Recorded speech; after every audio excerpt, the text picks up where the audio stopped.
एक कुत्ता जो कि 1 मिनट में 27 से 28 सांसें लेता है वो 10 से 12 साल तक जीता है। वहीं पर एक इंसान 1 मिनट में 14 से 15 सांस लेता है और वो 80 से 100 साल तक जीता है। लेकिन एक कछुआ जो कि 1 मिनट में सिर्फ 5 से 6 बार सांसें लेता है वो 500 से 600 सालों तक जीता है। इससे स्पष्ट है कि जिस जीव की सांसों की संख्या जितनी कम होती है वो उतनी ही लंबी आयु तक जी सकता है। इसी चीज को समझकर हमारे पूर्वजों ने सांसों की संख्या को कम और उसकी गहराई को ज्यादा करने के विज्ञान पर काम करना शुरू कर दिया था, क्योंकि वो समझ गए थे कि इंसान को जीने के लिए साल या महीने नहीं बल्कि एक निश्चित संख्या में सांसें मिलती हैं और सांसों के लेने की गति को कम करके उम्र को लंबा किया जा सकता है। लेकिन सांसों के धीमा और लंबा होने की ये गति प्राकृतिक रूप से होनी चाहिए। जब हम सांस लेते हैं तो वायु प्रत्यक्ष रूप से हमें 3-4 स्थानों पर ही महसूस होती है: कंठ, हृदय, फेफड़े और पेट। मस्तिष्क में गई हुई वायु का हमें पता ही नहीं चलता। कान और आंख में गई हुई वायु का भी कम ही पता चलता है। श्वसन तंत्र से भीतर गई वायु अनेकों प्रकार से विभाजित हो जाती है, जो अलग अलग क्षेत्र में जाकर अपना अपना कार्य करके पुनः भिन्न रूप में बाहर निकल आती है। ये सब इतनी जल्दी होता है कि हमें इसका पता ही नहीं चल पाता। हम सिर्फ इतना ही जानते हैं कि ऑक्सीजन भीतर गई और कार्बन डाइऑक्साइड बाहर निकल गई, लेकिन भीतर वो क्या क्या सही या गलत करके आ जाती है इसका कम ही ज्ञान हो पाता है। यदि हम जोर से गहरी सांस लेते हैं तो तेज प्रवाह के साथ शरीर के अंदर बैक्टीरिया नष्ट होने लगते हैं। कोशिकाओं की रोगों से लड़ने की क्षमता भी बढ़ जाती है। बोन मैरो में नए रक्त का निर्माण होने लगता है। आंतों में जमा मल विसर्जित होने लगता है। मस्तिष्क की जागरूकता लौट आती है, जिससे स्मरण शक्ति दुरुस्त हो जाती है।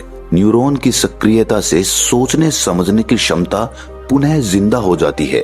फेफड़ों में भरी हवा से आत्मविश्वास वापस लौट आता है।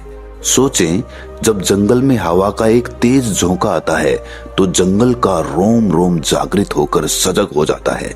सिर्फ एक झोंका। कपालभाति या भस्त्रिका प्राणायाम तेज हवा के उस झोंके की तरह है। बहुत कम लोगों में क्षमता होती है अपने अंदर आंधी लाने की। लगातार अभ्यास से ही आंधी का जन्म होता है। 10 मिनट की आंधी आपके शरीर और मन के साथ आपके संपूर्ण जीवन को बदल कर रख देगी। आजकल अधिकतर लोगों की सांसें उखड़ी और बिखरी हुई रहती है, उथले पुथले रहती है या फिर तेजी से चलती है। लोगों को ये पता ही नहीं चलता कि उनकी सांसें किस प्रकार चल रही है।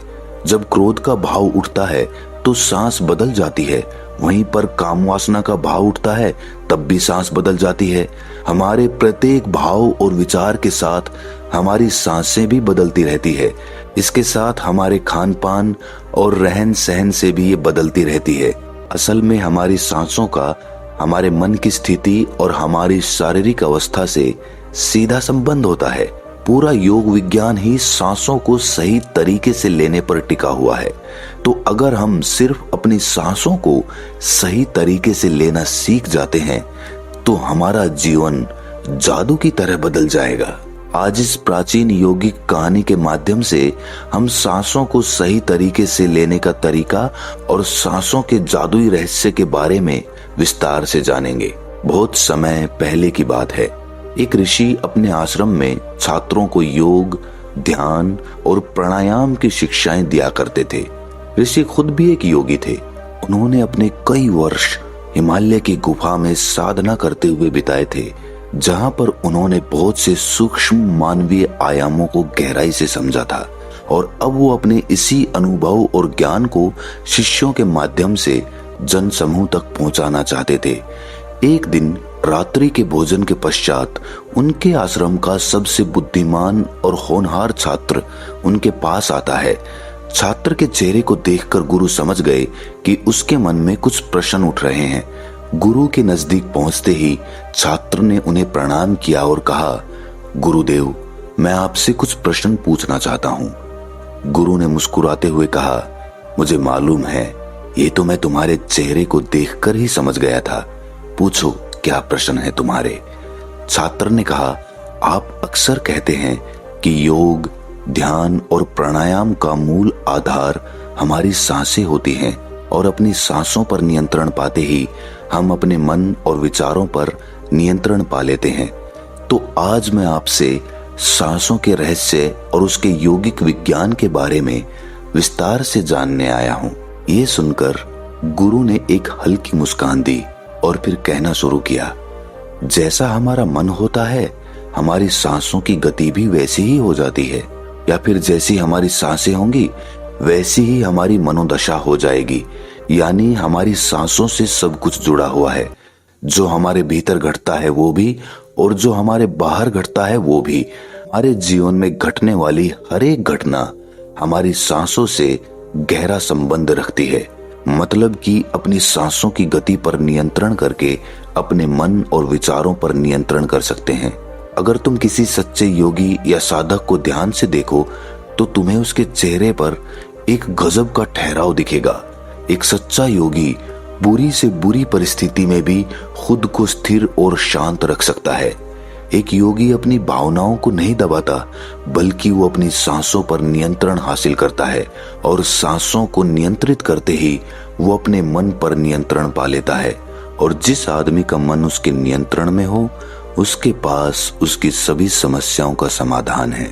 गुरु ने छात्र की तरफ इशारा करते हुए कहा, तुमने कुछ योगियों के बारे में सुना होगा कि वो 150, 200 या फिर 300 सालों तक भी जी जाते हैं। तो आखिर वो इतने लंबे समय तक खुद को जीवित कैसे रख पाते हैं? असल में उनका नियंत्रण अपनी सांसों पर होता है, जिसे प्राण ऊर्जा भी कहते हैं। प्राण ऊर्जा हमारे चारों तरफ है। इसे कितनी मात्रा में लेना और छोड़ना है ये एक योगी अच्छी तरह से जानता है और वो इस काम पर बहुत हद तक महारत हासिल कर लेता है। इसीलिए वो इस प्राण ऊर्जा का उपयोग अपनी जरूरत के हिसाब से कर सकता है और खुद को दीर्घायु बना सकता है। अगर तुम अपने शरीर को स्वस्थ रखना चाहते हो, सामान्य से अधिक क्षमता चाहते हो, तेज बुद्धि चाहते हो, तो तुम्हें अपनी सांसों को समझना होगा, उन्हें नियंत्रित करना होगा। और उन्हें नियंत्रित करते ही तुम्हारे जीवन में सब कुछ व्यवस्थित हो जाएगा। असल में डर, चिंता और परेशानी जैसी कोई चीज होती नहीं है। ये सिर्फ हमारे मन और भावनाओं की उपज है और हमारे मन व भावनाओं को केवल एक ही चीज नियंत्रित कर सकती है और वो है हमारी सांसें। हमारे अंदर का क्रोध, चिंता, जलन, अहंकार, बदला लेने की भावना, ये सब कुछ हमारी सांसों के हिसाब से चलता है। अगर हमारी सांसों पर हमारा नियंत्रण है तो ये सभी विकार हमारे नियंत्रण में हो जाते हैं। सांस हमारे शरीर और हमारे मन के बीच पुल का काम करती है। अगर हमें अपने मन तक पहुंचना है, उसके विकारों को समझकर उनको दूर करना है, तो हमें अपने सांसों के पुल पर चलना होगा। हमें अपने सांसों के जरिए अपने मन तक पहुंचना होगा और यही एकमात्र रास्ता है अपने मन को समझने का। अगर तुमने कभी किसी बच्चे को सोता हुआ देखा हो तो तुमने अनुभव किया होगा, जब वो बच्चा सांस अंदर लेता है तो उसका पेट फूलता है और जब सांस छोड़ता है तो पेट पिचक जाता है। यानी कि एक बच्चा अपने पेट, अपनी नाभि से सांस लेता है, जो कि सांस लेने का सबसे प्राकृतिक और सही तरीका है। अपनी इस गहरी और लंबी सांस की वजह से बच्चे का मन उत्साहित और हल्का रहता है। उसका शरीर ज्यादा प्राकृतिक तरीके से काम करता है। तुमने देखा होगा बच्चा अपने मन में किसी बात को ज्यादा लंबे समय तक नहीं रखता और ना ही वो किसी से ज्यादा लंबे समय तक गुस्सा रह सकता। अगर उसे किसी गलती पर डांट या मार दिया जाए तो वो कुछ समय बाद उसे भी भूलकर अपने खेल में मग्न हो जाता है। बच्चा इतना सरल इसीलिए हो पाता है क्योंकि उसकी सांसें प्राकृतिक रूप से चलती है, यानी नाभि से। बच्चे के शरीर को विकास चाहिए। विकास के लिए ज्यादा ऊर्जा और ज्यादा ऊर्जा के लिए ज्यादा लंबी सांसें चाहिए। इसीलिए प्रकृति ने उसे ज्यादा लंबी सांसें दी हैं। हालांकि ये लंबी सांसें हर मनुष्य को दी गई है, लेकिन इंसान ने अपने जीवन में कुछ अप्राकृतिक परिवर्तन कर अपनी सांसों को छोटा कर लिया है। वो पेट की बजाय अपने सीने से सांसों को लेता है। हम जितनी छोटी सांस लेंगे उतनी चिंता और बकवास से भरे रहेंगे। हमारी सांसें जितनी लंबी और गहरी होंगी हम उतने ही खुश और शांत रहेंगे। गुरु ने आगे कहा कि एक आदमी 1 मिनट में 14 से 15 बार सांसें लेता है। सांस का सीधा संबंध हमारी मन की स्थिति और हमारे शारीरिक कंपन से है। अगर 1 मिनट में ली जाने वाली सांसों की संख्या 11 से नीचे आ जाए तो हम अपने आसपास होने वाले कई कंपनों को समझना शुरू कर देंगे, यानी जानवरों की आवाजें हमारे लिए स्पष्ट हो जाएगी। तुमने सुना होगा कि शेर और बाघ जैसे खूंखार जानवर भी कुछ योगियों के सामने आते ही पालतू बिल्ली की तरह व्यवहार करने लगते हैं। ऐसा इसीलिए हो पाता है क्योंकि उन योगियों ने अपनी सांसों की संख्या को कम करके जानवरों की आवाजों, उनकी भावनाओं और कंपनों के साथ एक संवाद स्थापित कर लिया है। अगर 1 मिनट में ली जाने वाली सांसों की संख्या 9 से कम हो जाए तो पेड़ और वनस्पति जो कार्य कर रहे हैं वो समझना हमारे लिए आसान हो जाएगा। अगर हमारी सांसें 1 मिनट में 6 से कम हो जाती है तो बेजान चीजें कैसे काम करती है ये समझना हमारे लिए आसान हो जाएगा। बेजान चीजों के कंपन और उनसे जुड़ी दुनिया हमारे लिए स्पष्ट हो जाती है। दूसरे शब्दों में कहा जाए तो ब्रह्मांड की प्रकृति समझी जा सकती है और ऐसी स्थिति पर पहुंचकर ही बहुत से योगी और ऋषि मुनि ब्रह्मांड के रहस्यों और उनमें घटने वाली घटनाओं की भविष्यवाणी कर देते हैं। हमारा शरीर जितना स्थिर होगा हम उतनी ही कम सांसें लेंगे।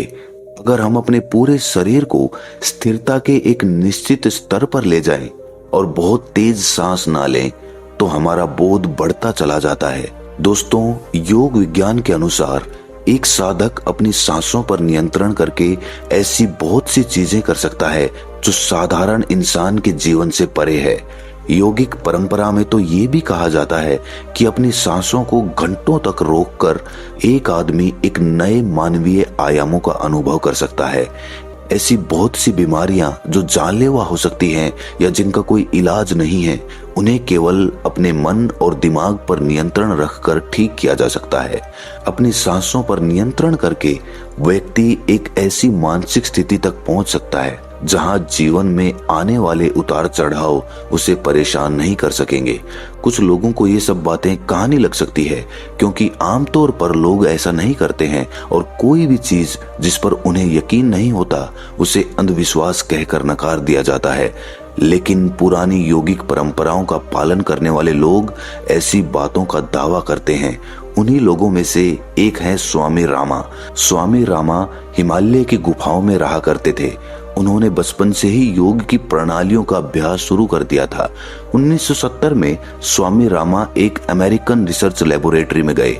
अपनी सांसों पर नियंत्रण करके उन्होंने अपने दिमाग और मन पर कि वो जब चाहें, जितने समय के लिए चाहें, अपनी सांस, ब्रेन वेव्स, हृदय की धड़कन और शरीर में बहने वाले खून को रोक देते थे। लेबोरेटरी में मौजूद डॉक्टर्स ने स्वामी रामा के शरीर पर रिसर्च की और उन्हें मृत घोषित कर दिया। लेकिन इस अवस्था में भी स्वामी रामा सब कुछ महसूस कर सकते थे। ये देखकर वहां मौजूद रिसर्चर्स की टीम दंग रह गई थी। साथ ही स्वामी रामा अपने शरीर में अपनी मर्जी से ट्यूमर की ग्रोथ को घटा और बढ़ा भी सकते थे। रिसर्चर्स की जिस टीम को हिमालयन योगियों के सारे दावे अंधविश्वास और पाखंड से भरे लगते थे, वो अचानक से उन्हें इनर साइंस प्रतीत होने लगे थे, एक भीतरी विज्ञान जो साधारण मनुष्य की कल्पना से भी परे है। सांसों को ध्यान पूर्वक लेना ये एक प्राचीन योगिक टेक्निक है। एक योगी जिसने अपनी सांसों पर नियंत्रण हासिल कर लिया है, वो जब चाहे अपनी सांसों को रोक सकता है। स्वामी रामा के अनुसार अगर आप अपनी सांसों को समझ गए तो आपके शरीर में होने वाली वो बीमारियां जिनका इलाज आज मेडिकल साइंस के पास भी नहीं है, सांसों के माध्यम से उन्हें भी ठीक किया जा सकता है। श्वास के गूढ़ रहस्यों को समझाने के लिए बाद में स्वामी रामा ने अपने कुछ साथियों के साथ मिलकर एक किताब भी लिखी है जिसका नाम है साइंस ऑफ डेथ। गुरु ने आगे कहा, जब सांस विचलित होती है तो मन भी अस्थिर हो जाता है, लेकिन जब सांसें शांत होती है तो मन भी स्थिर हो जाता है और योगी दीर्घायु हो जाता है। इसीलिए हमें अपने स्वास्थ्य पर नियंत्रण करना सीखना चाहिए। गुरु ने शिष्य की आंखों में देखते हुए कहा, तुम्हें क्या लगता है, क्या तुम जितनी लंबी सांसें अंदर लेते हो उतनी ही लंबी सांस बाहर भी निकालते हो? नहीं, सामान्य स्थिति में हम जो सांस अंदर लेते हैं उसकी लंबाई 10 अंगुल होती है और सांस बाहर निकालते समय इसकी लंबाई 12 अंगुल हो जाती है। यहाँ 1 अंगुल का मतलब 1 अंगुली मोटाई से है। हमारी रोजमर्रा की जिंदगी में कुछ काम ऐसे होते हैं जिन्हें करते समय जितनी लंबी सांस अंदर जाती है उससे कई गुना ज्यादा लंबी सांस बाहर निकल जाती है। भोजन करते समय बाहर निकलने वाली सांस की लंबाई 16 से 17 अंगुल होती है। तेज चलते समय इनकी लंबाई 22 से 24 अंगुल हो जाती है। दौड़ते समय निकलने वाली सांसों की लंबाई 45 से 50 अंगुल तक पहुंच जाती है। संभोग करते समय 50 से 60 अंगुल। सोते समय नींद में बाहर निकलने वाली सांसों की लंबाई 60 से 70 अंगुल तक पहुंच जाती है। इसीलिए हमारे शास्त्रों में काम और क्रोध पर नियंत्रण रखने की बात कही गई है, क्योंकि ये हमारी प्राण शक्ति को छीन कर देती है। श्वास को इंसान की प्राण शक्ति भी कहा जाता है। जब एक 200 वर्षीय व्यक्ति से उसकी लंबी उम्र का राज पूछा गया तो उसने 2 ही चीजें बताई। पहला, नाभि तक भरकर पूरी सांस ले, और दूसरा, रीढ़ की हड्डी को हमेशा सीधा रखें। साधारण सी लगने वाली ये दोनों बातें योग और प्राणायाम की दृष्टि से बहुत महत्वपूर्ण हैं। असल में शरीर के अंदर जाने वाली सांस की लंबाई कम और बाहर निकलने वाली सांस की लंबाई ज्यादा होती है। यदि किसी तरीके से बाहर निकलने वाली प्राण वायु की लंबाई को कम कर दिया जाए तो लंबी उम्र को प्राप्त किया जा सकता है। स्वर शास्त्र के अनुसार यदि बाहर निकलने वाली प्राण वायु की लंबाई 1 अंगुल कम हो जाए तो व्यक्ति निष्काम हो जाता है, यानी उसके अंदर काम वासना खत्म होने लगती है। 2 अंगुल कम होने से आनंद की प्राप्ति होती है। 3 अंगुल कम होने से लेखन शक्ति बढ़ती है। 4 अंगुल कम होने से वाक सिद्धि प्राप्त हो जाती है। 5 अंगुल कम होने से आदमी को दूर दृष्टि प्राप्त होती है। 6 से 7 अंगुल कम होने से साधक के अंदर अति तीव्र गति से चलने की शक्ति आ जाती है। वो कुछ ही पलों में एक स्थान से दूसरे स्थान पर पहुंच सकता है। 8 अंगुल कम होने से साधक को 8 सिद्धियां प्राप्त हो जाती हैं। पवन पुत्र हनुमान को 8 सिद्धि नवनीत के दाता इसीलिए कहा जाता है क्योंकि उन्होंने 8 सिद्धियों को प्राप्त कर रखा है।